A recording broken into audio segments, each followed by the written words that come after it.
sont pas de simples paroles poétiques.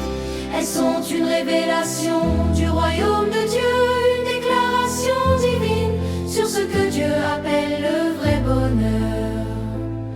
Dans l'évangile selon Matthieu, au chapitre 5, Jésus monte sur la montagne. Il s'assoit, ses disciples s'approchent et il ouvre la bouche pour enseigner. Les premières paroles qui sortent de sa bouche ne parlent ni de puissance, ni de réussite, ni de richesse. Elle parle du cœur. Écoutons ensemble cette première béatitude, fondement de toutes les autres. Heureux les pauvres en esprit, car le royaume des cieux est à eux. Dès cette première phrase, Jésus bouleverse notre manière de penser. Il déclare heureux, non pas ceux qui possèdent, mais ceux qui reconnaissent leur manque. Non pas ceux qui se suffisent à eux-mêmes, mais ceux qui savent qu'ils ont besoin de Dieu. Être pauvre en esprit ne signifie pas être faible, ignorant ou sans valeur. Jésus ne glorifie ni la misère morale, ni l'échec spirituel. Il parle ici d'une attitude intérieure, d'une posture du cœur devant Dieu. Le pauvre en esprit est celui qui reconnaît humblement qu'il ne peut rien sans Dieu. C'est celui qui ne s'appuie pas sur ses mérites, ses œuvres, sa position ou sa connaissance religieuse. Pour se justifier devant le Seigneur, il sait que tout ce qu'il est, tout ce qu'il a, tout ce qu'il devient vient de la grâce de Dieu. Être pauvre en esprit, c'est dire dans son cœur: Seigneur, sans toi, je suis vide sans toi. Je suis perdu sans toi. Je ne peux pas avancer. Cette pauvreté spirituelle n'est pas une honte, elle est une richesse aux yeux de Dieu. Car elle ouvre la porte à la dépendance, à la foi et à la grâce. Il n'est pas anodin que Jésus commence les béatitudes par celle-ci. La pauvreté en esprit est la clé d'entrée du royaume de Dieu. Tant que l'homme se croit fort, juste et autosuffisant, il ne peut pas recevoir ce que Dieu veut lui donner. Le royaume n'est pas donné à ceux qui pensent tout savoir, mais à ceux qui viennent avec un cœur ouvert.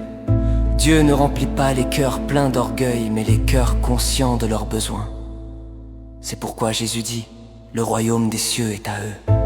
Passera, mais est dès maintenant. La pauvreté en esprit nous rend capables d'accueillir la présence de Dieu ici et maintenant. Celui qui est pauvre en esprit vit dans une relation vraie avec Dieu, sans masque, sans prétention, sans faux semblant. Dans notre monde moderne, cette béatitude va totalement à contre-courant. On nous pousse à être forts, indépendants, sûrs de nous, à ne jamais montrer nos faiblesses. Mais Jésus nous invite à un autre chemin. Être pauvre en esprit aujourd'hui, c'est reconnaître que la réussite, l'argent, la technologie ou la connaissance ne peuvent pas combler le vide du cœur. C'est refuser de faire de soi-même son propre Dieu. Être pauvre en esprit, c'est prier non pas par habitude, mais par besoin réel. C'est lire la parole non pas pour paraître spirituel, mais pour être nourri. C'est accepter de dire: Seigneur, j'ai encore besoin de toi, enseigne-moi, transforme-moi. Cette béatitude nous libère aussi de l'orgueil spirituel. Elle nous empêche de juger les autres, de nous comparer, de nous croire supérieurs.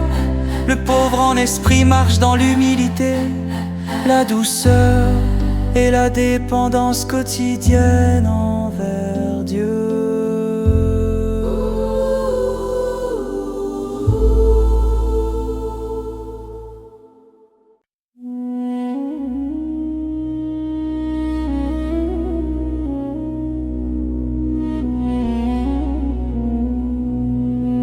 Vivre la pauvreté en esprit commence par une prière sincère. Pas une prière parfaite. Mais une prière vraie, Dieu n'attend pas. Il attend un cœur humble. Cela passe aussi par l'écoute. Le pauvre en esprit sait qu'il a encore à apprendre. Il reste enseignable. Il accepte la correction. Il cherche la sagesse de Dieu avant ses propres raisonnements. Enfin, vivre cette béatitude, c'est remettre chaque jour sa vie entre les mains de Dieu. Seigneur, je te confie mes forces comme mes faiblesses. Conduis-moi aujourd'hui.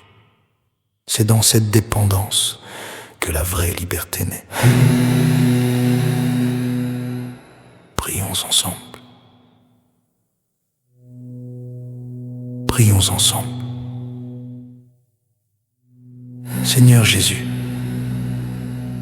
je reconnais aujourd'hui que sans toi, je ne peux rien faire. Apprends-moi l'humilité du cœur. Libère-moi de l'orgueil et de l'autosuffisance. Choisis de dépendre de toi, de marcher avec toi et de recevoir ta grâce chaque jour. Rends mon cœur pauvre en esprit, afin que ton royaume habite pleinement en moi. Je t'ouvre ma vie, mes limites, mes besoins. Au nom précieux de Jésus-Christ. Amen. Prions ensemble. Seigneur Jésus, je reconnais aujourd'hui que sans toi, je ne peux rien faire. Apprends-moi l'humilité du cœur, libère-moi de l'orgueil et de l'autosuffisance. Je choisis de dépendre de toi, de marcher avec toi et de recevoir ta grâce chaque jour. Rends mon cœur pauvre en esprit, afin que ton royaume habite pleinement en moi. Je t'ouvre ma vie, mes limites, mes besoins, au nom précieux de Jésus-Christ. Amen.